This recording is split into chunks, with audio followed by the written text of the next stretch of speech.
Welcome back. You're watching Overdrive, and it's time now for us to take your queries on Auto Selector. Bert joins us as always. Hi Bert, our first question is a biking question. This one comes into us from Sudhir Gupta. He writes in saying he currently owns a TVS Apache RTR Fi. One of the first bikes to have a rear disc brake. He's faced issues though while he's been stuck on a lonely road as the local tyre wallahs are not able to properly align the rear tyre when fitting it back, which increases costs and leads to a lot of wear and tear of the brake pads. He wants to know whether Bajaj will launch a variant of the Pulsar 200 NS without a rear disc brake, and also when the Pulsar variant with a new 150cc engine will be launched. Do you know anything about it, Bert? So what's happened to you now is a one-off instance. It's only the problem of your puncture repair guy who's basically not set that tire right onto the bike. There are no instances where we've heard of a motorcycle having an issue with the brakes or with the alignment or the brake pads wearing out, especially after the puncture was repaired and fixed, the tire was fixed back onto the motorcycle. So a manufacturer, well, is definitely not going to go a step back and offer a motorcycle without a rear disc brake, especially something like the Pulsar 200 NS, because that motorcycle, well, it is powerful, it is very dynamic, and the rear disc brake is a big benefit. Now on the aspect of the new 150 Pulsar, well, we are expecting it to come out in the market by latest March of next year. So well, you could look out for it. It should promise to be a fantastic motorcycle, especially since you've ridden the 200 NS, and that is a brilliant bike. Okay, our next question comes into us from Ashwin Bantwal. He writes in saying he wants to buy an SUV. He's interested in the Ford EcoSport that will launch next year. He's also heard that Mahindra is ready to launch its Mini Xylo soon, and that Chevrolet is also planning to enter the 4-meter segment early next year. Now, of these three baby SUVs, which would be a good choice for him, keeping in mind space, mileage, affordability, maintenance, easy availability of spares, and reasonable pricing? What would you suggest, Bert? From whatever you've said so far, let me clarify something. Only the EcoSport is an SUV. The Mini Xylo, which is going to come out pretty soon, and the Chevy Enjoy, that's the MUV. They are MUVs, they're not SUVs. So of these three, well, the Ford EcoSport promises to have a complete package that fits all your requirements. It will have ease of ownership. It will be very good value for money. And it will also be sort of peaceful where servicing and after sales maintenance is concerned.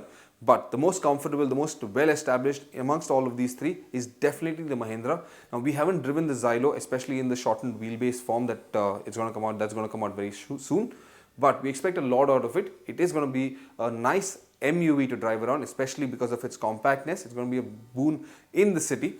Rest assured on all other parameters, service, after sales service rather, maintenance, spares, it's going to be, well, the Mahindra way. We all know how reliable their service network is. So you're not going to have any issues there. Next up, we have a question that comes into us from Krishna Kant Ranjan. He owns a 2008 Maruti SX4, wants to know if he can fit it with an ABS kit and airbags.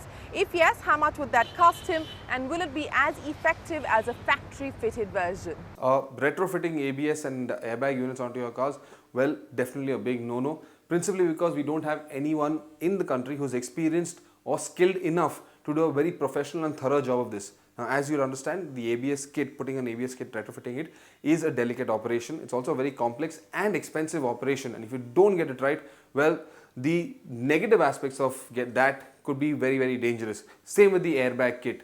You might get into a crash expecting airbags to open, and if they don't, well, who are you going to blame? Well, our final question this week comes into us from Venkatramaya Parimi. He's 56 years old. He's looking to buy himself a sedan. His company has given him a budget of 8.5 lakh rupees to buy a car for its running expenses until he retires, which will be in 4 years' time. He's wondering whether a diesel car would be a better fit for him once he retires. His monthly commute in the city would be about 1,000 kilometers with occasional highway trips. He's not a great driver, so easy to drive, low cost of ownership and safety are his primary concerns. But given the current prices of fuel, especially petrol, it definitely makes a lot more sense to buy a diesel car.